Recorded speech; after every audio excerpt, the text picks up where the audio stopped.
এই চোরগুলা যারা প্রশাসনের বিভিন্ন জায়গায় বিসিএস কর্মকর্তা বা বিভিন্ন হিসাবে বসে আছে, তাদেরকে তড়িৎ তাদের নাম সবার সামনে নিয়ে আসতে হবে। সবচেয়ে বড় চোর দুর্নীতিবাজ কোটাটা হচ্ছে গিয়ে বাংলাদেশের বড় কোটা। এই কোটার বিরুদ্ধে আন্দোলন করলে সব জিনিস সুবিধা আমরা পাইতাম।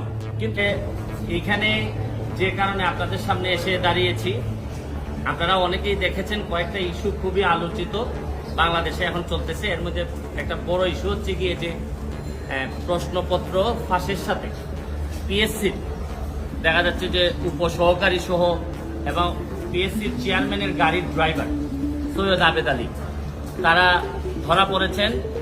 আবেদ আলী সাহেবের স্টেটমেন্ট আমি দেখলাম, দেখে উনি বলছেন যে এই প্রশ্নপত্র ফাঁসের যে টাকাটা ইনকাম করছেন এটা নাকি আল্লাহর রাস্তায় ব্যয় করছেন।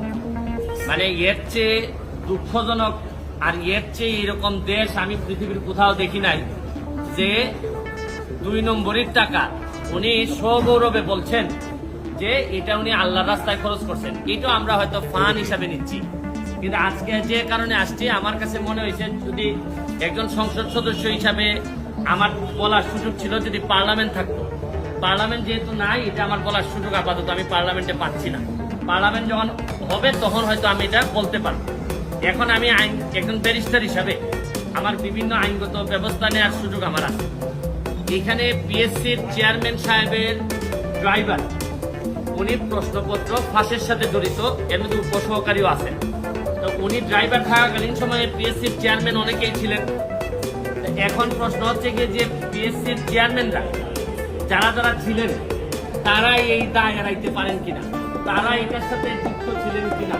এখন আমার ড্রাইভার আমার যদি ব্যবসাপাতি করে অথবা ড্রাইভারের মাধ্যমে ওনারা টাকা নিয়েছেন কিনা এটা ভালোভাবে দেখতে হবে। কারণ ড্রাইভারকে ধরার পর যদি এটা ধামাচাপা পড়ে যায়, আরে ড্রাইভার করছে এটা বুঝেন না, হয় অনেক সময় এইগুলা বলে কিন্তু চাপা দেওয়ার একটা প্রক্রিয়া থাকতে পারে।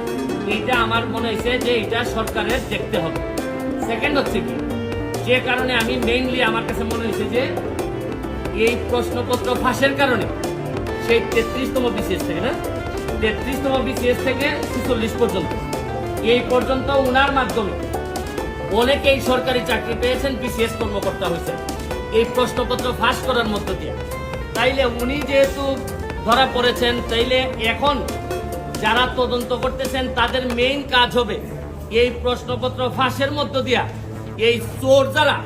এই চোরগুলা যারা প্রশাসনের বিভিন্ন জায়গায় বিসিএস কর্মকর্তা বা বিভিন্ন হিসাবে বসে আছে, তাদেরকে তড়িৎ তাদের নাম সবার সামনে নিয়ে আসতে হবে এবং এদের বিরুদ্ধে ব্যবস্থা গ্রহণ করতে হবে। আমিও তো বলি মাঝে মধ্যে অনেক সরকারি কর্মকর্তা, ইভেন ডিসি ধরেন অনেক বড় বড় কর্মকর্তা, এদের কথাবার্তা আমার শুনলে মনে হয় যে আরে এত ইনকম্পিটেন্ট একটা লোক ডিসি হয় কিভাবে, একটা ইনকম্পিটেন্ট একটা লোক ইয়নো হয় কিভাবে। আমি যখন দেখি তখন আমার হিসাব মিলে না। এখন আইসা ওই সৈয়দ আবেদ আলীর মাধ্যমে আমার কিছু হিসাব মিলতেছে।